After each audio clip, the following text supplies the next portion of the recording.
Love them or hate them, exclusives have been around for as long as pretty much video game consoles have existed. And today we're actually going to be discussing that point because in the last couple of weeks we've seen the idea of exclusives at the forefront, courtesy of Xbox and what they mentioned during Summer Game Fest and the Xbox, well, so the unofficial Summer Game Fest window slash E3. So with me I have Alex and David, and first things first, what are your views on exclusives? Do you see them as good? Do you like having exclusives on systems? Would you rather everything released on everything? I like them. I like them being very specific. I don't like the idea of being much beyond maybe like the kind of quote unquote brand mascots, maybe you'd call them, of certain consoles being exclusives. Xbox obviously feels traditionally you've got things like Gears of War and Halo and Forza. PlayStation, most of their library, it traditionally is a sort of PlayStation exclusive character or franchise.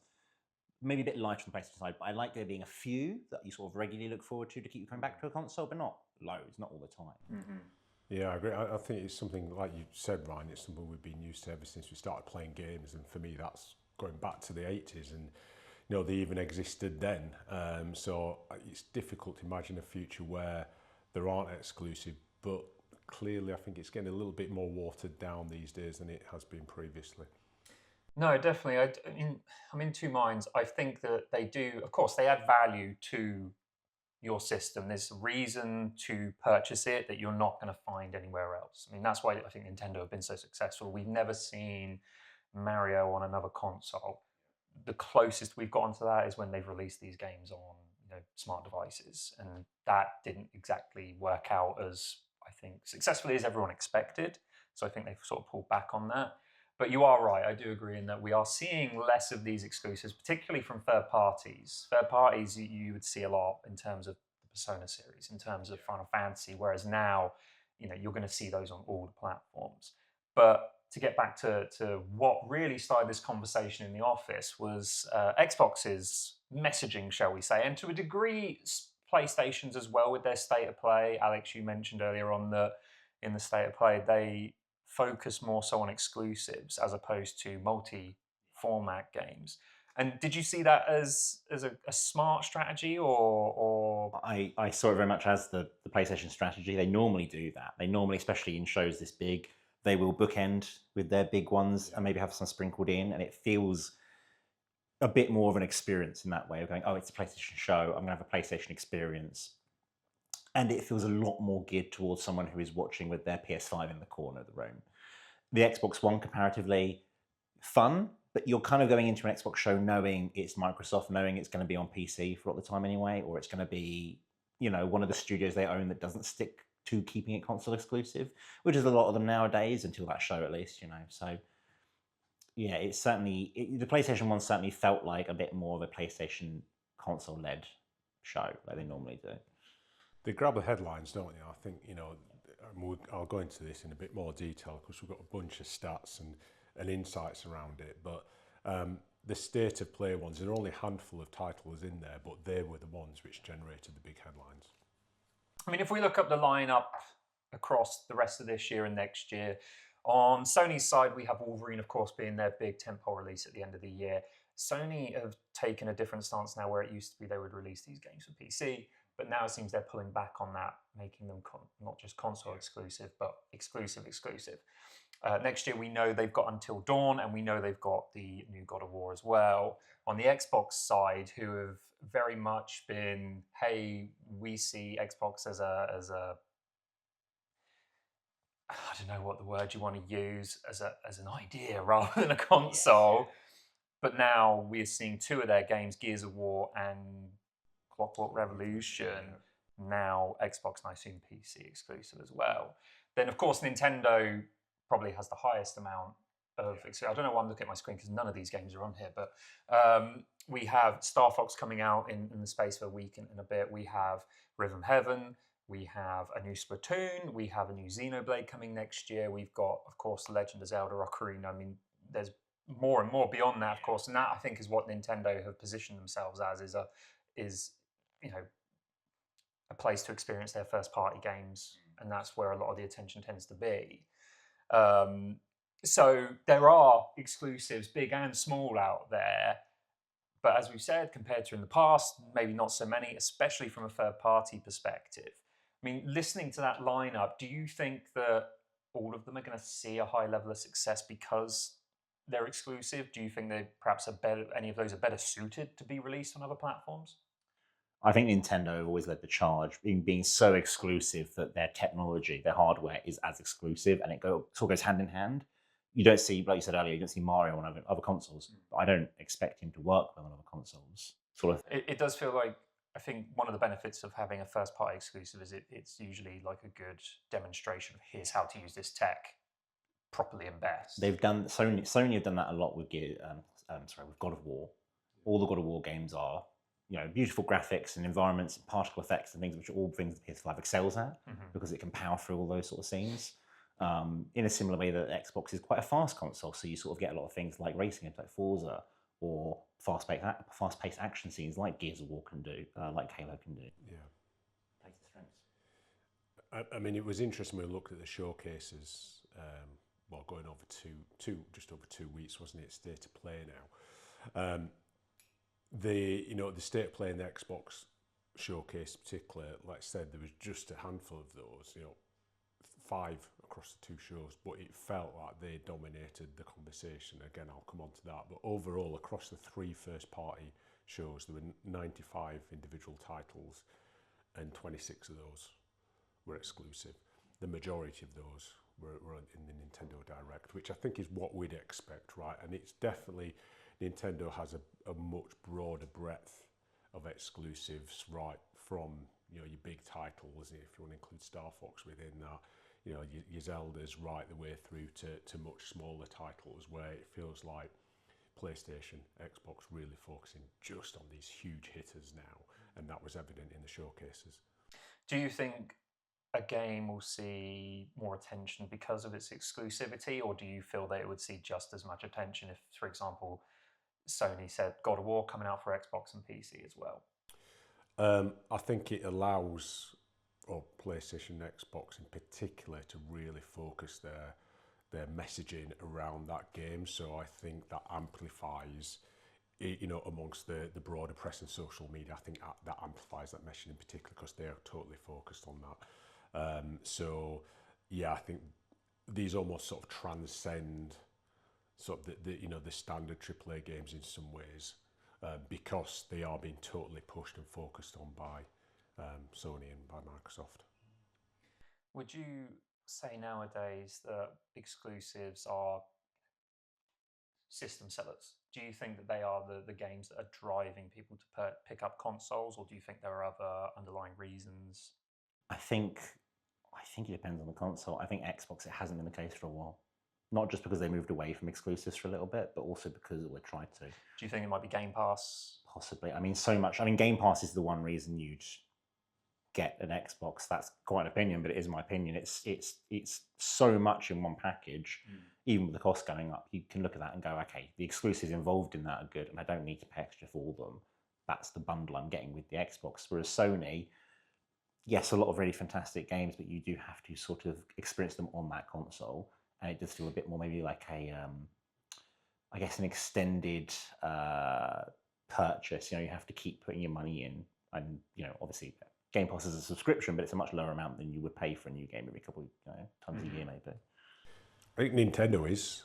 I think, if we look, I mean, we even asked, it was last year, wasn't it, when Switch 2 launched, I think in our consumer survey at the time, we asked a bunch of questions around intent to purchase Switch 2, why people are purchasing, and the exclusive titles was a key reason to purchase. I think, Mario Kart in particular has got to be up there, right, and Mario World, those games are definitely a driver of purchase for Nintendo. For me, that probably feels the best example of a driver to purchase. Yeah, I think that's always been the case. I think the third-party support has always been a different beast level when it comes to Nintendo versus Xbox, PlayStation.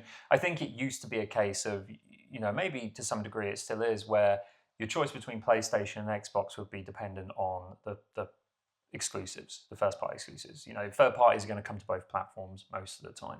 So it then comes down to a case of, do I want to play Gears and Halo, or do I want to, well, maybe not Halo, that's a bad example, but do I want to play Gears, or do I want to play the next Marvel game? And I think when it comes to the average gamer, that's probably maybe where some of that decision is coming from. I think exclusive games still have some impact in a decision, particularly so, like you said, for Nintendo, because that is the main driver. But whether we will continue to see that over the next several years, I mean, I feel like Xbox is in a position where, I think they've backed themselves in a corner. So what we've seen from Xbox this week feels like a completely different company to what we saw a couple of weeks ago. I feel like the sentiment and us having that discussion of it was a good show, it was one of the best shows of the week. And now it just feels like that messaging is completely mixed. And, the rumors of them shutting down studios, particularly, including, the developers of Hellblade, which was one of the games in the show, that, I feel Games Pass is not sustainable. I don't think going down the exclusive road is right for them at the moment. I think that's not going to turn things around. Neither is new hardware. I think they need to build up that trust in the Xbox branding. And I think the best way for them is to release these games on as many platforms as possible to get Gears of War out there, get more sales from that franchise. I think narrowing it down to Xbox as a day one game, people are going to opt for that. And then is that going to, does that mean then that, they're not going to make that money back because people aren't going and spending 50, 60 pounds to own that game when they can just quote unquote rent it for a month, and I'll be lying if I said I hadn't done that before when it came to, Flight Simulator or one of the Forza Horizon games, I think it was 4, where I got Game Pass, played it for a month, great, move on, as opposed to buying it. But David, you said you had some data that you wanted to highlight. Where did you want to start? I think what is a good place to start is the data we put in the newsletter yesterday, actually, and we touched on it last week.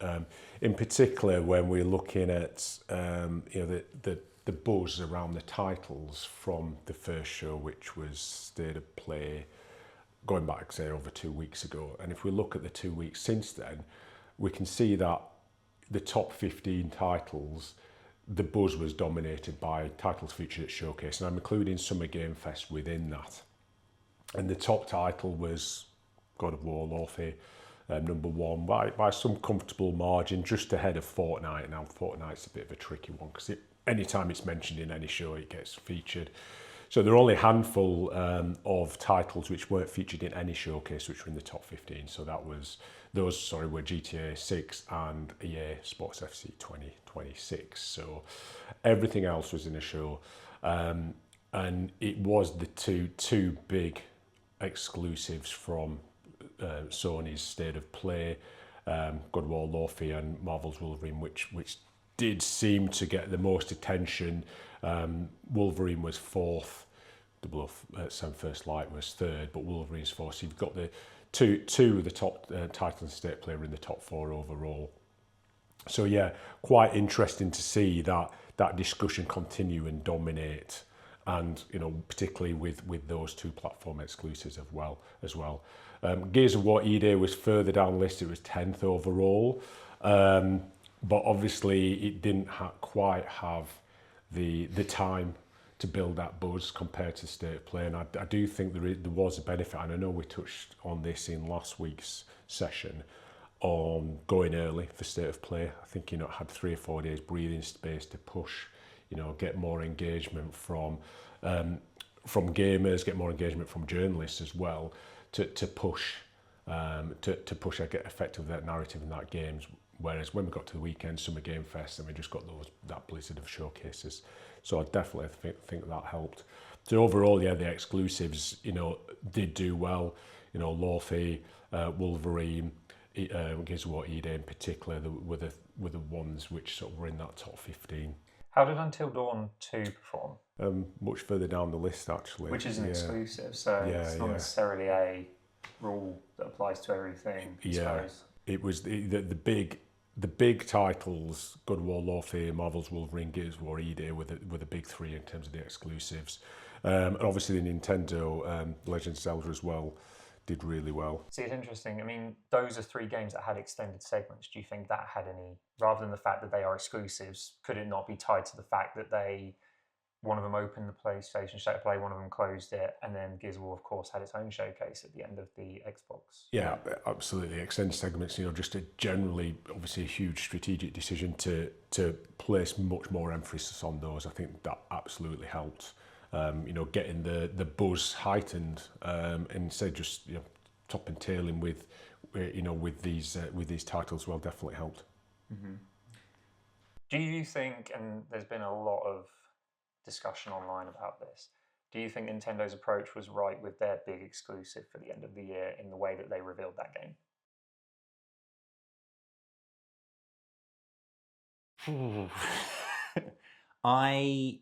To preface, I don't have a special connection with Legend of Zelda. But I appreciate how massive that game in particular is. Was it a good one to end on? Probably, because it's the big name that's going to get in articles. It's going to get a lot of hits online. Was it the only thing there that was interesting? No, not really. I enjoyed a fair amount of that show, that direct they did.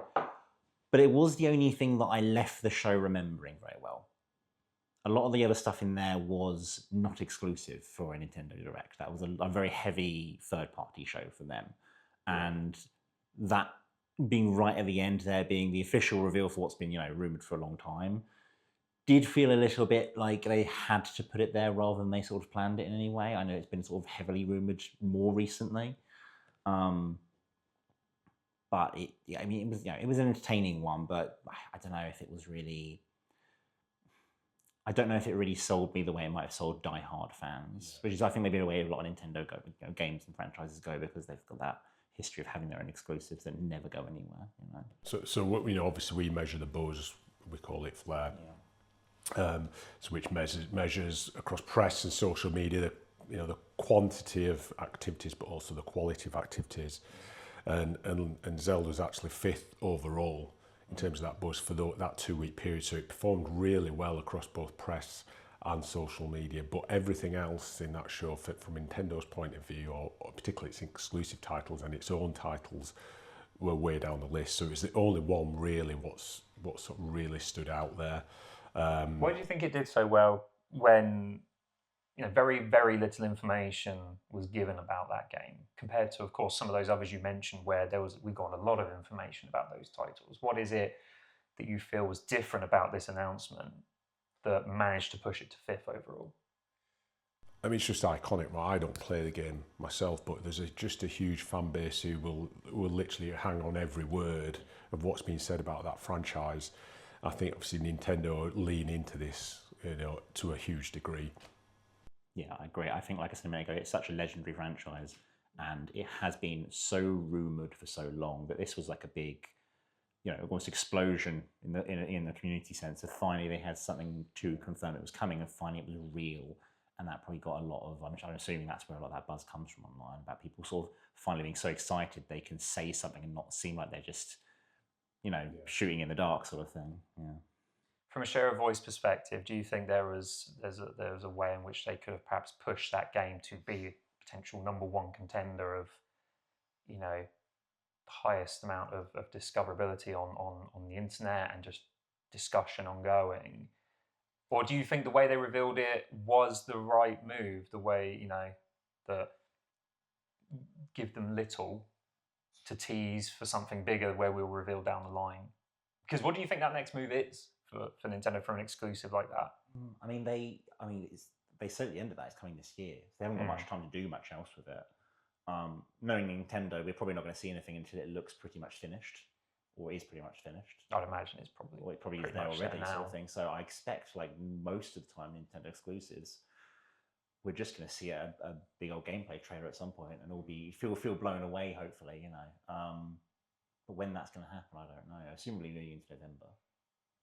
At this point in the year, but yeah, if they go toe to toe with GTA, I mean, that's the only thing I can see it wanting to go toe to toe with. It's an exclusive that isn't on the same I don't console. know. September feels pretty light for releases, so you could put it in there at this point. Sure.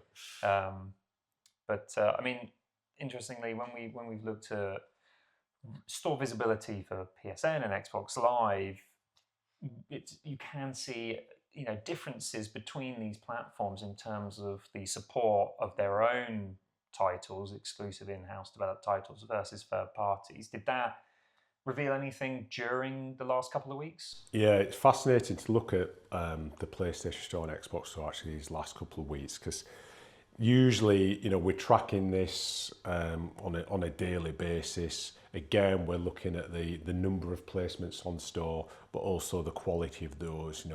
Which placements are getting those prime positions in those prime slots on homepage. The bigger sections, etc.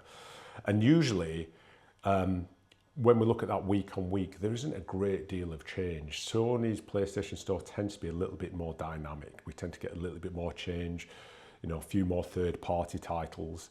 Whereas on Xbox, we often get those big evergreen titles. Forza 5 was back up there this last week.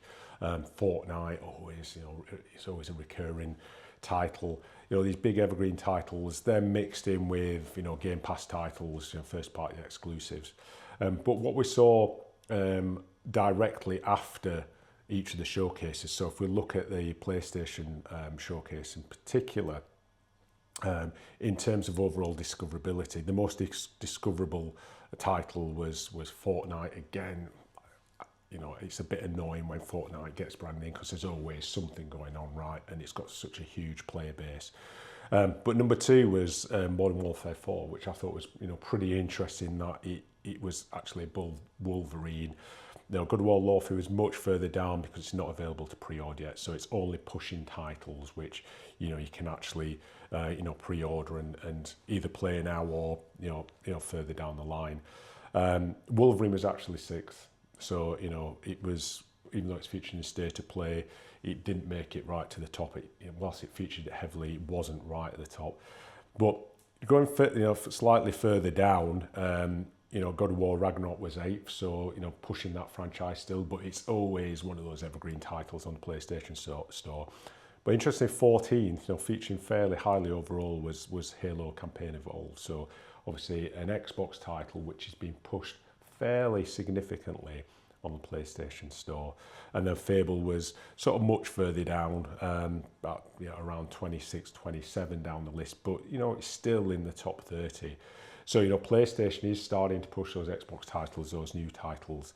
Whereas if we have a look at Xbox overall, again, slightly less dynamism overall, but Gears of War EDA was actually 5th. In terms of discoverability.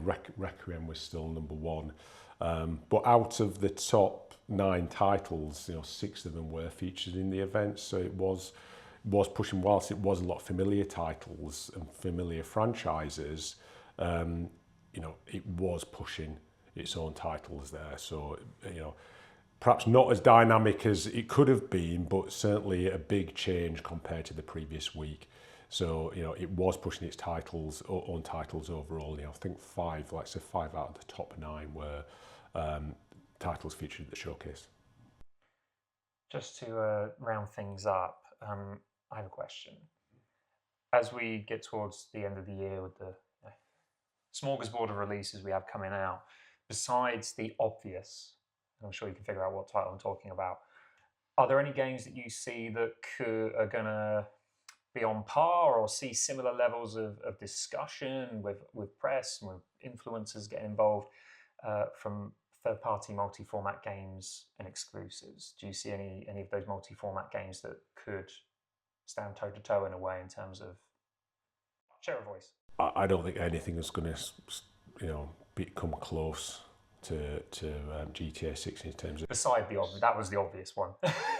I mean, other third-party... Well, not even third party, because I suppose there are still some first party games that are coming out for other systems, like we know Halo is as well. But do you see any others that are going to be able to compete in terms of engagement and interest versus Wolverine versus Legend of Zelda versus Gears of War? No. I genuinely think we might have, we've got such a lineup, in 1 year. I don't see much else coming unless something knocks out of the park. But it's going to have to be a hell of a wild card. We've got a year full of things like, if all goes to plan, GTA 6 and Halo and Gears of War and a new Marvel game and a new God of War game. it's been and Ocarina of Time and all that stuff. It's been very difficult to match all that with half a year left to even start, getting on these boards and on these charts. I mean, I think obviously Wolverine has had really strong buzz every time. There's been a beat. It's as you would expect, it's always had significant engagement amongst the community. But even that, I don't think it's going to come anywhere close.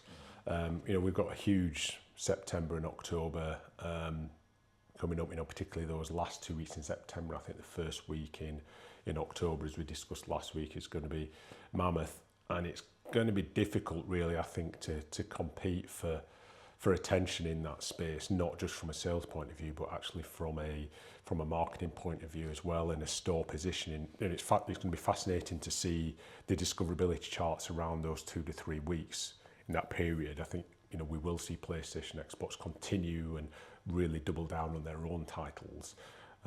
Based on what we've seen in previous years, do you not think Call of Duty is one of those multi-formats that has a chance of... Or Resident Evil Veronica? I know that's not been given a date, but I think what we've seen with Requiem... I was going to say Veronica, I'm not sure, obviously it's going to fit within that time frame, but again, that seems to be the title which it certainly stood out pretty highly from Summer Game Fest, and I could see that potentially, really building on the platform it's continued to build from Requiem. Call of Duty, I don't know with Call of Duty Modern Warfare, I just feel like it's almost a given, isn't it? They've got that base, they've got again an engaged fan base, and it's just more noise. I think what's more interesting is all these other titles in that time frame. I mean, I agree with that. Call of Duty is a standard, isn't it? Yeah. We expect, like Fortnite, we expect it to be there all the time. And there'll be a lot of news and a lot of articles, a lot of posts online, but I don't think that's going to be as exciting as the other stuff coming, because the other stuff is just more explosively new, I think. Yeah. Compared to Call of Duty and those sort of similar things like that. But I almost sort of bunch it in with sort of your FIFA and the EAFC titles. They're coming out every year, and they've got their own discussions going on their own base, and I feel like it's not the most dynamic, exciting conversation. But doesn't it generate conversation? That's the main thing. We're not talking about what is an interesting conversation, but one that is just having a conversation and a presence online. And I get what you're saying about the EA Sports FC. That has definitely got its audience. Whereas Call of Duty, I would have thought it has its mainstream audience, but I do feel like in previous years we have seen it being among one of the top talked about games across the entire year, even though news only really comes out about the latest edition towards the back end of the year. Yet it still manages. I think, despite what many say about it, being on a downward trend and that series, not being what it once was, it is still one of the biggest franchises out there. And I think the fact it's multi-platform definitely goes a long way to helping that. Yeah, I mean, like I say, it was interesting to see it getting pushed so hard on the PlayStation Store in the last couple of weeks, which, perhaps, compared to some of the big first-party titles which PlayStation has announced recently, or sorry, Sony's announced recently, that's a pretty good coup, I'd say. Okay, thank you both. David, did you want to tell the audience where they can find some of this information? You mentioned the newsletter earlier. Yeah, so we've got the newsletter, which is out every week. We also put in regular stuff out on LinkedIn as well. But if you want to dig a little bit deeper into anything we talked about today, whether that's discoverability on the press, social communication side, or even on the guru and consumer survey side of things, drop us a note. We've got all this data in our Fusion platform, and we're more than happy to walk through some of the key findings of the last few weeks with you in more detail. Cool. And if you are interested in purchasing any of our reports, we've been running them for all the events, big and small, over the last couple of weeks, from Summer Game Fest through to Future Game Show and everything else. You can follow us on our LinkedIn page for more information, or you can reach out to us at info@fancensus.com. So stay tuned to the LinkedIn page. We'll post up when our next masterclass. I believe we've got one coming in a couple of weeks' time, Zacchaeus. And then, of course, more of these more casual, informal discussions when something interesting happens in the industry, which I'm sure it will. So yeah, thanks a lot.